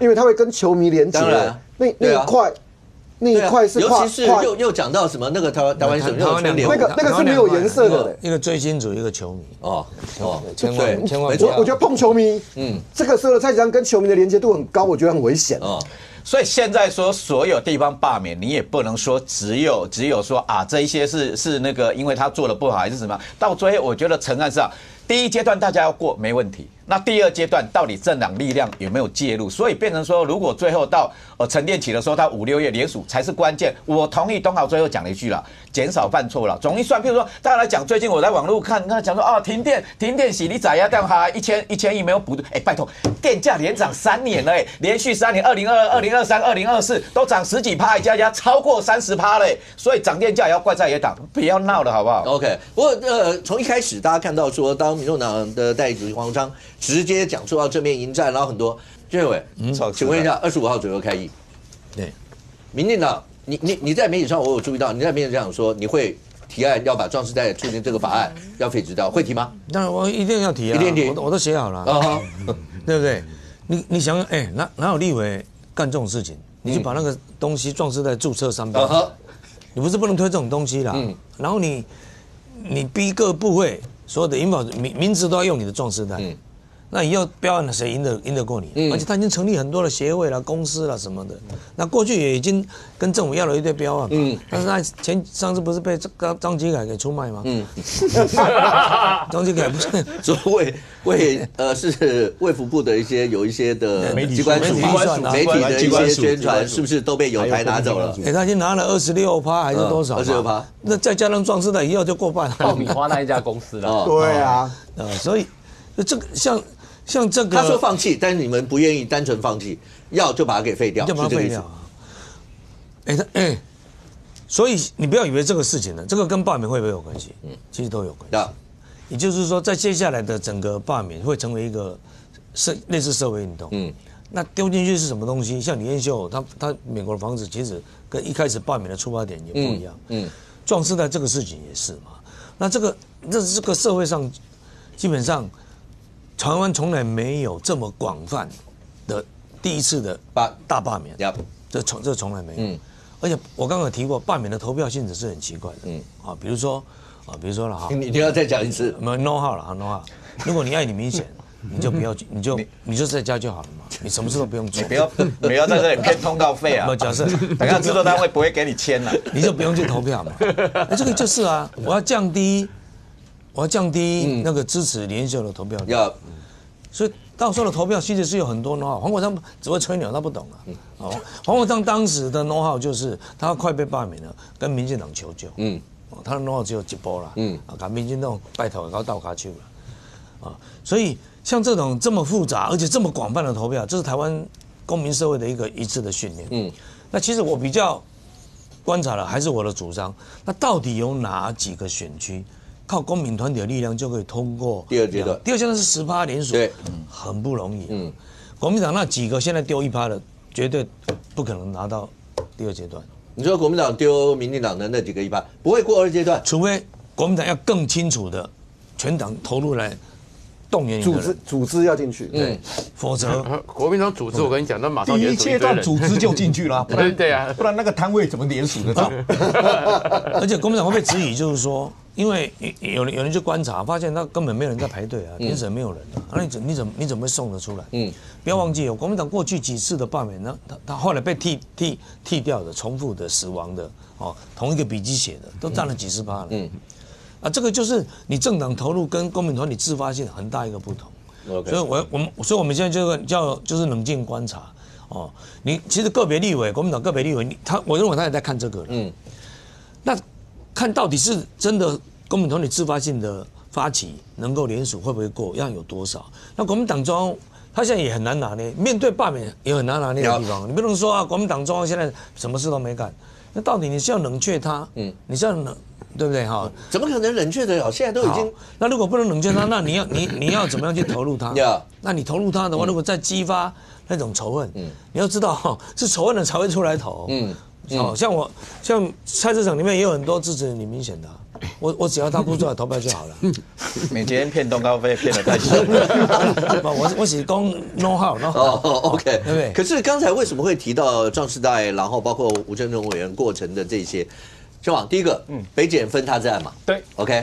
但第二个，吴承荣委员今天再发了一次声明，这应该是这一波事情以来第3次声明。第3次声明，他再发了一个声明，他的意思就是讲那个什么11亿，那什么，他那个就是他30年来的一些所有一些相关的一些的工作的一些累积，跟壮世代这是近5年来没有什么关系。他再讲一次，当声明要一再发，就表示当时的声明显然没有办法达到大众，对不对？是不是这样？对。而现在这整件事情。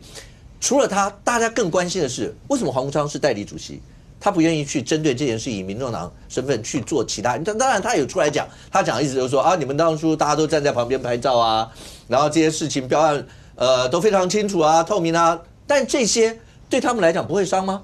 会伤啊，但是问题在于说，黄国昌的处理方式一定是选择更大的议题，希望这个议题呢能够慢慢的冷却下来嘛。OK， 那为什么这样讲？因为其实有2个，等于对黄国昌来讲，现在有2个前提嘛。第一个，他现在要选党主席的选举嘛。然后第二个，对他来讲，吴春成的这个对他们来说是空战非常重要的那个武器跟资源啊。所以对他来说，你有没有注意到一件事情？黄国昌在面对吴春成的时候，整件事情跟他之前在时代力量的时候要处理同样类似的问题的时候，态度是完全不一样的。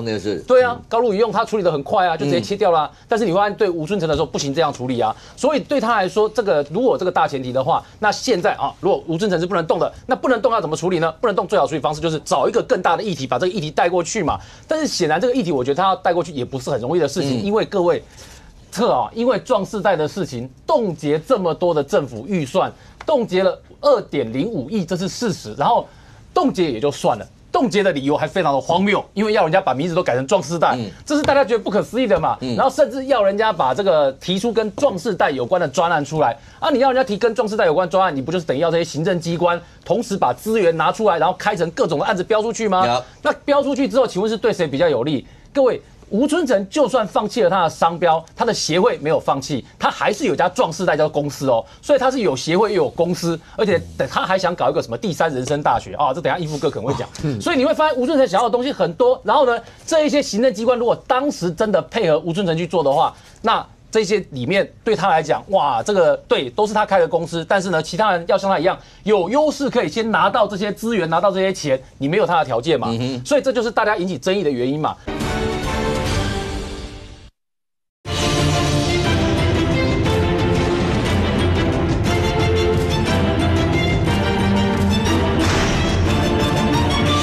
吴春成就算放弃了他的商标，他的协会没有放弃，他还是有家壮世代叫公司哦，所以他是有协会又有公司，而且他还想搞一个什么第3人生大学啊，这等一下义父哥可能会讲。所以你会发现吴春成想要的东西很多，然后呢，这一些行政机关如果当时真的配合吴春成去做的话，那这些里面对他来讲，哇，这个对都是他开的公司，但是呢，其他人要像他一样有优势，可以先拿到这些资源，拿到这些钱，你没有他的条件嘛，所以这就是大家引起争议的原因嘛。然后再来，吴春成虽然说啊，这个他都是合法开的公司，这11亿都是他开的公司合法赚来的，但大家也会注意一件事情啊，就是标案这件事情，对你们过去标了11亿哦，那为什么要把这数字开出来？不是说你过去赚的这些钱是违法的，不是，而是说你这么擅长这些标案的方式去赚钱，然后你现在厉害到把规格跟壮世代绑在一起，这不得了哎！因为壮世代有关的预算，大家看到未来可能是高达1200亿这样的规模哎，这个你过去没有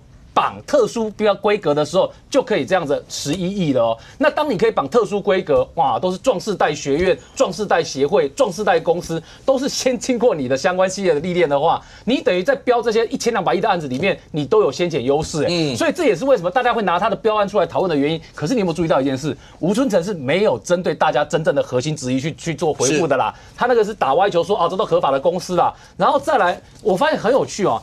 武哥，我们其实在年前的时候就有提到他在就任立委之后，壮世代协会还是有标案。吴春成对社会的回应还是来告诉大家说，他当立委之后这个相关壮世代这些东西他没有去标这些案子。但是呢，这一张我们再把它拿出来秀一下，请问这上面写的113年4月15号，2014年4月15号，请问吴春成就任立法委员了没有？他就任立法委员了吧？请问在当时他辞掉了壮世代协会的理事长了吗？也不是嘛，因为看起来是去年12月的事情嘛，所以等于说去年2014年4月15号的时候，你仍然是壮世代协会的教科文协会的理事长，然后呢，你也是民众党的不分区立法委员，而你也拿到嘉义市政府卫生局的全家动起来计划的标案，这个案子650万。所以吴春成要怎么说？他这个就任立委之后，然后你就没有再碰到这些案子，还是有啊？所以这个也是为什么北检现在分他治案。我觉得北检去查了之后，会看到非常多有趣的资讯嘛。所以这个也是为什么这个吴春成这件事情呢，会变成是对民众党来讲，一个黄国昌希望能够让它淡化，但是他就很难淡化得掉。尤其是对面的郡县委员，如果说他要废这个法的话。大家还是会去注意到这件事情嘛？那大家去注意到这件事情的时候，你其实就会好奇一件事啊。那黄国昌到最后面对吴春成带来的这些后坐力，你要不要处理？因为现在有一个很有趣的状况，就跟这个民众党有关的相关的议题呢，你只要丢壮世代的关键字下去，那常常那个，比如说本来有网军疑似网军在洗版的，就中断了。遇到壮世代就中断了。你只要丢壮世代相关的议题跟新闻下去，它就突然卡住了。所以呢，等于这个字好像对民众党来讲变成是另外一个敏感的关键字，所以表示民众党自己也知道，对他们的支持者来讲，你拿那个壮世代里面诸多不合理的地方，看了他们其实也知道哪里怪怪的嘛。你看我们现场没有人愿意承认自己是壮世代的啊。好，如果最后这句话被壮的世代你是被，然后一夫只要说你是壮世代，你说你是中高龄，你中高龄。那好，可是如果要这样郡县委员讲，你就是一定会提这个案。这个案就一定会进入，我不知道了，除非大家要协商，要不然的话，这个案进入表决。那一定要表态嘛。白银的大概的态度，如果照黄国昌代理主席最近来看起来，他们在那国民党呢？国民党在这方面一定会被迫表态嘛。一夫，你觉得他们会怎么表态？来，简单告诉我。我觉得国民党聪明一点就开放吧，各自去表态吧。那如果要集体表态，就共同承受嘛。因为壮世代虚线的等号图例，我不能说是实线嘛，这北检啊，让人家会等于说是虚号的。那北检也要办了嘛？那黄国昌很简单嘛，又是北检嘛，又是政治哇，又是北检嘛，对不对？人家柯文哲也是北检，人家壮世代，人家柯文哲喊过壮世代加油啊，结果壮世代也被办了，又是北检。对，当然你可以看得出来说，这整个案子怎么可能会停歇嘛？不可能会停歇，除非这个法案去废掉嘛。那当然，你看。最近大家又在谈这件事嘛，这件事就是说那个第三人生大学嘛，第三人生大学的教育部是1月6号正式记者会试办，一试办以后有38所的大专院校大学加入嘛，最后你就看到一件事，这实现了一个什么？你要市场不如用政策，政策一下去，市场就出来了，马上38所，然后你看他当时是什么时候承诺的？他是在2024年11月14号教育委员会的时候，校长承诺114年，就今年试办。他跑去跟空大签 MOU 了。这里面有什么问题呢？你在推这个政策，你又跑去盯这个政策，然后你又跑去跟人家签 MOU 要合作。其实这里面有没有利益的问题？